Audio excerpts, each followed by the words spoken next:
Not long ago I heard a young lady say that it was impossible for any woman to look charming or to be agreeable right after getting up in the morning.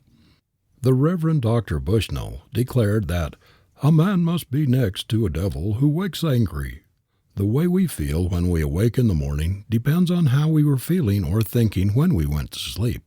If we retire holding a grudge against a neighbor, with the resolve to get square with somebody who has injured us, if we have hatred or jealousy in our heart, if we are envious of another's success, and if we go to sleep nursing these feelings, we awake in a depressed, exhausted state, feeling bitter, pessimistic, irritable, unhappy.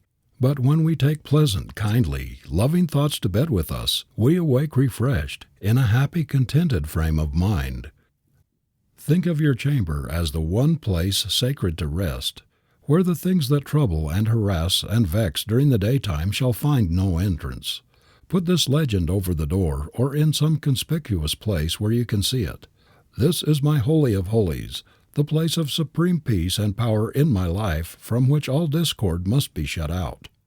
If you play as hard as you work, refresh and rejuvenate yourself by pleasant recreation and a jolly good time when your work is done, and then at a regular hour every night prepare your mind for sleep, just as you would prepare your body.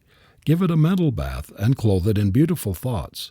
You will in a short time establish the habit of sound, peaceful, refreshing sleep. If you want to make your child beautiful in character, in disposition, in person, think beautiful thoughts into its mind as it falls asleep. Speak to it of beautiful things while it sleeps. I believe the time will come when much of the child's training will be effected during sleep. Its aesthetic faculties, the love of music, of art, of all things noble and beautiful, special talents, and latent possibilities of all kinds will be developed through suggestion. In the marvelous interior creative forces lies the great secret of life, and blessed is he who findeth it.